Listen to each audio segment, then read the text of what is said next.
Tonight, everything changes because what just broke could upend every story we've been following for weeks, from Candace Owens hinting she's ready to defy the gag order to Blake Lively's unsealed audio, shaking Hollywood to its core, to Laura Owens facing the judge she swore she'd never stand before. This is not just another day in headlines, it's the moment all the secrets start to slip out. Stay right here because the rush starts now. The air feels different today, the kind of tension that you can almost touch, because every single story breaking right now connects in ways that nobody saw coming. And it all starts with a tweet that sent shockwaves through political circles and Hollywood alike. Candace Owens dropped one sentence on her feed that read simple yet explosive. She said she's ready to speak even if it means breaking the Charlie Kirk gag order. No punctuation, no emojis, just pure defiance. And that silence afterwards said more than any headline could, because when Candace decides to go off script, she doesn't just stir controversy, she ignites chaos. The question everyone's asking is, what could she possibly know that's worth risking legal trouble? What kind of information is big enough to make her say, fine, I'll take the hit? But the timing is what makes it even stranger, because right now across the country, there's another Owens making waves. Laura Owens, whose trial begins today in California, a trial she tried to avoid with every move. She had, because her last hope was to stay hidden in Arizona, where she thought she was safe from facing the man she accused the same woman who told everyone she was too sick, too fragile, too afraid, is now caught between two states, two judges, and two very different realities. And as I sit here recording this from a mobile studio in Florida, I can't help but think about how bizarre it all is, how we live in an era where someone can stream their downfall live while claiming innocence. In the same breath, I didn't have to ask Tennessee for permission to travel, because thankfully I haven't been charged with 7 felonies. But that's the exact spot Laura Owens finds herself in right now. The courtroom lights the whispers, the online sleuths tracking every update from the subreddit Justice for Clayton, where thousands have built a digital case piece by piece. They helped expose her story. They dug through the files, they followed every motion, every attempt at delay, every moment where she claimed to fall off a horse or faint from stress, and now it's all unraveling. The trial is 2 days long, but the damage it could do will last much longer.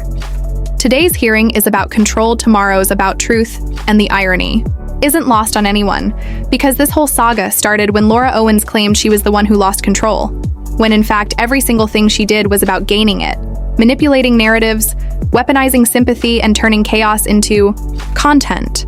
And now as the judge looks over her continuance, requests one denied, and another filed at the very last second, it feels like watching a movie in slow motion. Except this time there's no script, no director, and no stunt double waiting to take the fall. And maybe that's the part people don't want to admit. Maybe they enjoy watching this spectacle unfold because it feels like justice in real time, like a live broadcast of accountability. But what if this is just the beginning? What if the real twist is still coming later today? Because when Candace Owens says she's about to violate a gag order, and Blake Lively's unsealed audio starts spreading through Hollywood, and Laura Owens is facing her first day in court, it starts to look less like coincidence and more like collision, a convergence of stories all pointing to the same underlying truth. Power is cracking at the edges, and when it breaks, the ones who built their worlds on manipulation will be the first to fall. And as we wait for the judge's ruling, as we refresh the feed and watch every new tweet drop, it's hard not to feel that something larger is shifting beneath the surface.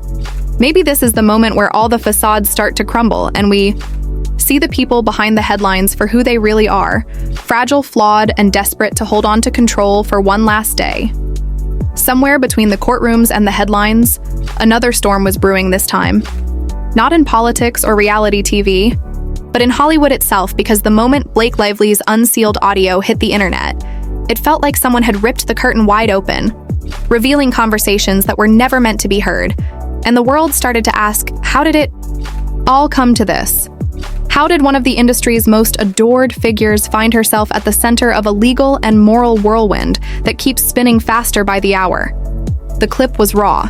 It was tense, and it carried that uneasy quiet that only comes when someone knows they've been caught. The audio connects her to Claire, a name now whispered through every thread, every podcast, every DM chain.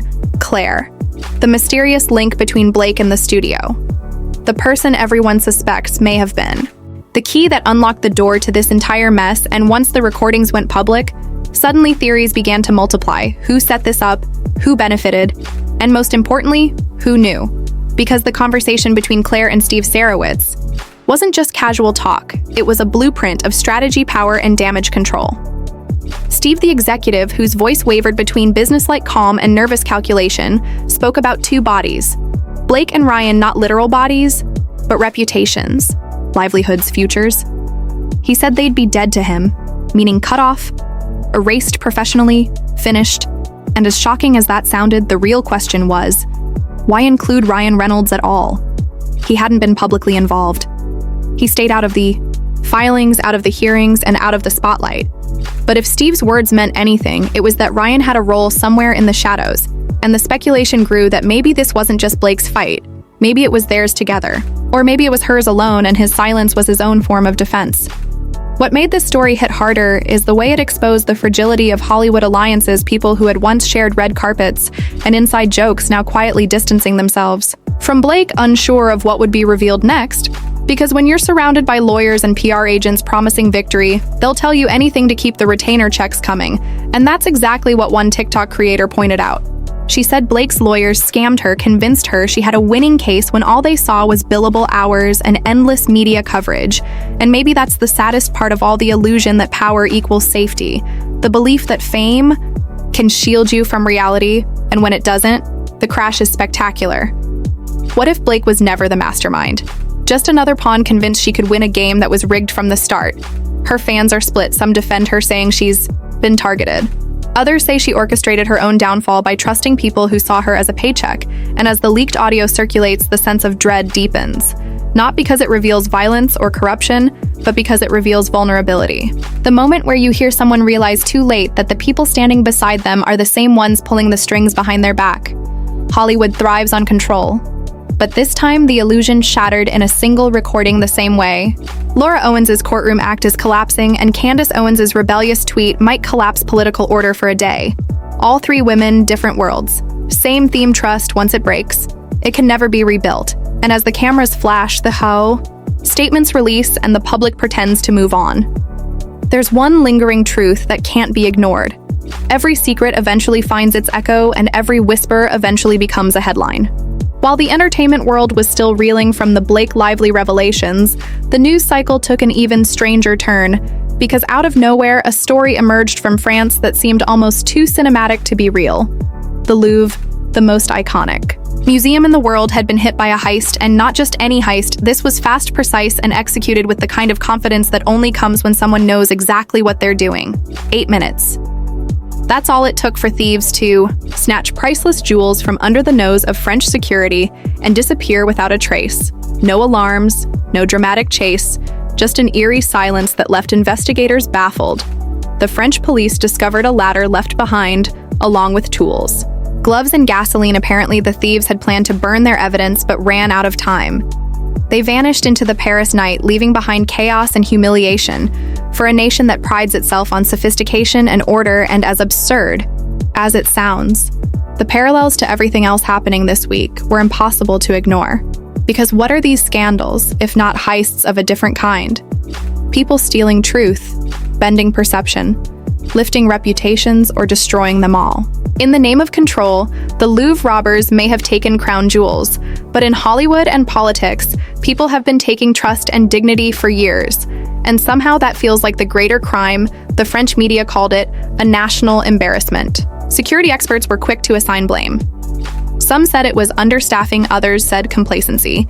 And yet behind all of it was the same quiet human flaw: arrogance, the belief that nothing can go wrong until it does.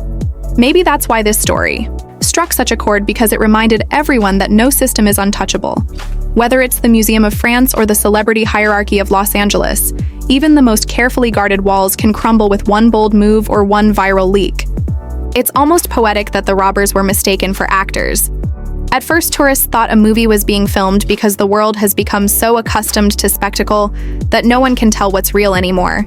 Even the security guards probably hesitated, thinking it was all for show, and that hesitation, that single moment of disbelief, was all the thieves needed to walk out with history in their hands. And maybe that's what's happening now in our media and our politics. We've stopped believing things are real until it's too late. We scroll, we laugh, we move on. But somewhere out there, someone is burning evidence. Someone is walking out with the truth hidden under their coat. And we just keep watching the feed, waiting for the next twist. And even as I talk about the Louvre, it ties right back to the same theme we started with people who think they're safe until the moment they realize the cameras are still rolling.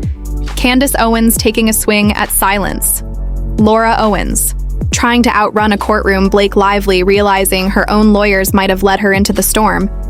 It's all the same playbook, power tested, pride exposed, and the haunting realization that nobody escapes accountability forever. And maybe that's why this story won't let go of me. Because beneath the glitter and the chaos and the breaking news, it's really a story about fear. The fear of losing control, the fear of being forgotten, the fear of seeing yourself in the reflection of all the people you once judged too harshly. And as we watch France scramble to recover its stolen history, we're also watching a generation scramble to recover its own integrity. Maybe these robbers aren't the villains, maybe they're the metaphor, the mirror. The uncomfortable reminder that the system built on perfection and power is already cracking, and we're just pretending not to see it. By the time the day began to fade into evening, the chaos only grew louder as reports started surfacing. From San Francisco confirming that Laura Owens had in fact failed to appear in court. Her name was called. Her seat sat empty. The judge's tone shifting from formal to frustrated. The prosecution waiting, the spectators whispering, wondering if she would appear on Zoom or not at all. And in that silence, everyone understood the truth. She had run out of options because for months she had tried to outrun accountability, claiming sickness, injuries, stress, anything that might buy her more time. But now the system had caught up, and that moment of reckoning had finally arrived. Megan Fox, sitting inside the courtroom, tapped away on her laptop, allowed by the judge to record her notes as the world waited for her updates and across the internet. Timelines exploded with speculation. Would the judge issue a warrant? Would Arizona intervene? Would Laura's absence become the breaking point that finally turned sympathy into consequence? It felt like the universe was lining up its stories, one after another, each with the same theme, truth breaking free whether it wanted to or not. And just as the courtroom tension thickened, another headline dropped. TMZ standing firm against the White House after reporting that Donald Trump might be considering clemency for Diddy, the hip-hop mogul currently serving time for charges connected to one of the most divisive trials in modern celebrity memory. The White House denied the report, but TMZ refused to back down, doubling down instead, saying their sources were solid and that the decision could come within days. The internet didn't know what to believe. Was it possible? Was it distraction? Was it real? Politics meeting pop culture in a collision that nobody saw coming. Whatever it was, it reminded people that justice, fame, and influence are now permanently intertwined. And that's why today's stories all feel connected, from Candace Owens challenging a gag order, to Blake Lively's scandalized recordings, to Laura Owens' vanishing act, to a heist in Paris, and even whispers of a presidential pardon. Everything feels woven together by one invisible thread, the collapse of control, because at every level, from the courtroom to the recording studio to the museum vaults, those who once had total authority are watching it slip through their hands, and the viewers, the listeners, the ordinary people are suddenly the ones holding the narrative. They decide who gets redemption, who gets canceled, who gets remembered, and who fades away. It's a dangerous kind of power, but maybe a necessary one, because for too long the same circles decided the truth for everyone else. Now the chaos is shared, the balance restored in the strangest way possible. And maybe that's the lesson in all of this. That no matter how polished the image or powerful the name, truth has its own schedule, and when it arrives, there's no stopping it. You can delay, you can spin, you can deny. But eventually the truth walks through the door, sits in the witness stand, or leaks through a single tweet, and once it's out there, it never goes back. And as the sun sets on this whirlwind of trials, tweets, heists, and headlines, the air feels heavier. Not because of despair, but because of clarity. People are waking up, seeing through the smoke, and for the first time in a long time, they're paying attention. And as all of these stories crash together like waves in a storm, it becomes impossible to separate one from the other, because this isn't just about politics or Hollywood or crime. It's about the strange, fragile world we all live in, where truth is a currency and timing decides who survives. Candace Owens' tweet may seem like a single act of rebellion, but it's also a mirror held up to an entire system built on silence. Her choice to speak out forces everyone else to confront what? They've been avoiding the reality that influence and integrity rarely live in the same room, and that sooner or later the walls that protect one will suffocate the other. Laura Owens's case may look like chaos from the outside, but underneath, it's the story of a woman consumed by her own narratives, someone who mistook attention for validation and lies for safety. And now she's left with nothing but the echo of her own words bouncing back in the courtroom she tried so hard to escape. And then there's Blake Lively, whose unsealed audio became a symbol of how quickly the illusion of control can evaporate one moment. She's untouchable the next. She's a headline dissected by strangers and analyzed by creators who've never met her yet understand her predicament all too well. It's the cost of building an empire on image. It's the danger of believing that charm can outlast consequence. And somewhere in all of this sits the Louvre story, a reminder that even the greatest institutions can be fooled, that even the most guarded treasures can be taken, and that no amount of prestige can replace vigilance. Whether it's a jewel stolen from a museum or a secret ripped out of a private conversation, it all comes back to the same truth: nothing stays hidden forever. The lesson in all of this isn't just about punishment or scandal. It's about perspective, about realizing that the systems we trust, whether legal, cultural, or personal, are only as strong as the honesty within them. And that honesty has become rare. We're watching a reckoning play out across every screen, every tweet, every feed. And it's forcing everyone to choose sides, but maybe the real choice isn't between guilty and innocent, but between awareness and denial, because pretending not to see the cracks doesn't make them disappear. It just ensures that when they finally break, the fall is harder, more brutal, and far more public than anyone could imagine. So as the rush winds down and the noise of today's chaos fades into tomorrow's headlines, remember this moment, because it's the point where entertainment met accountability, where the spotlight turned from performance to truth, and where for the first time in a long time, the audience became the jury, and the verdict is still being written one story at a time. In the end, what we're witnessing isn't just another viral headline or Hollywood scandal. It's the unraveling of an entire system built on selective truth. Candace Owens' decision to speak up, whether you agree with her or not, cracked open a door that so many powerful people spent years trying to keep locked. Her words ignited a chain reaction, forcing figures like Blake Lively, Laura Owens, and others to face the uncomfortable reality that the stories they control no longer belong only to them. Laura's implosion on social media, the courtroom leaks surrounding Blake, the eerie mystery of the Louvre Heist, each event feels separate until you realize they're symptoms of the same disease: the illusion of control. Fame offers the illusion that you can curate truth, edit perception, and rewrite the past. But as this entire saga proves, no filter or lawyer can outlast exposure. There's something almost poetic about the timing. While one woman's silence collapses, another's voice rises. While a scandal in Paris ripples through the art world, the ripple grows into Hollywood, touching names that once seemed untouchable. And as the internet watches, analyzes, and judges in real time, every secret becomes a clue and every whisper becomes evidence. This isn't the end of the story. It's the beginning of the reckoning. Because whether it's Candace Owens challenging hypocrisy or Blake Lively's private words echoing in public, one truth remains clear: no empire built on silence stays standing forever. The age of polished PR is dying, and what's replacing it is raw, uncomfortable honesty. And as the dust settles, one question remains: who will tell the truth when it's no longer convenient to stay quiet?